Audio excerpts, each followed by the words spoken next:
So now you've got 3 lines of evidence. Let me give you a 4th. This might cause you to stretch a little bit.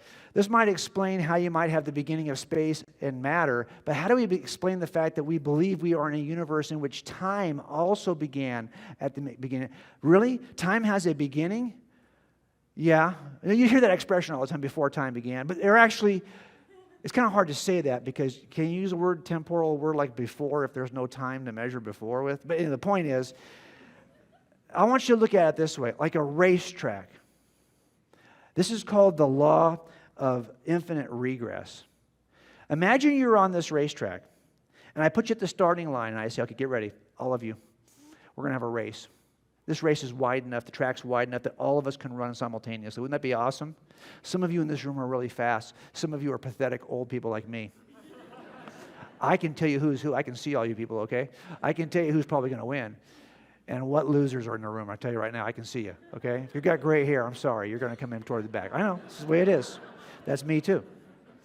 Now, if I put you on that track and I said, we're going to run to the end of that track, there's a finish line, and the first person to get, but we're not going to, there's no curve. What if this racetrack went off into the distant woods out there? It went off infinitely. What if that was the track we had? It went off infinitely past the finish line and infinitely past the start line. It's like an infinite racetrack.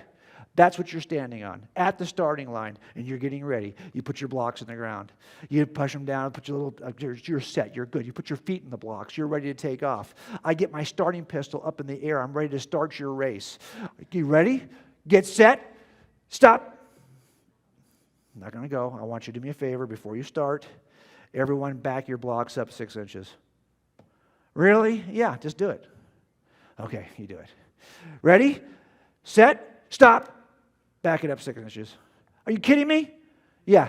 And then every time that I'm about to start the race, every time, rather than let you get started, I tell you to stop and move your blocks back 6 inches. I never let you start. I make you move your blocks back infinitely. Are you ever going to get to the finish line? Think about it. Are you? No. If there's no start to the race, you're never going to get to the finish line. What if the finish line is just today? If there's no start to the race, you don't get to the finish line. And if there's no start to time, you can't get to today. The fact that we are at today demonstrates that there's a beginning to time. Are you with me on that one? Law of infinite regress. We know we are in a universe in which space, time, and matter has a beginning. So here's our diagram.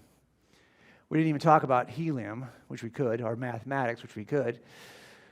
I just want you to see the case is, remember Dennis talked about a cumulative case?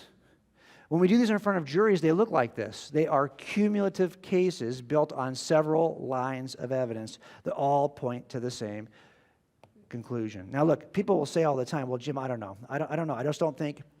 How do I know that I hear objections all the time.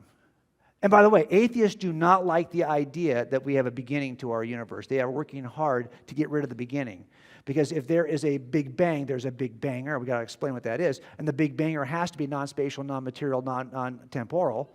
So it's already starting to sound like God. So they've offered other alternatives. And they're all lame, okay?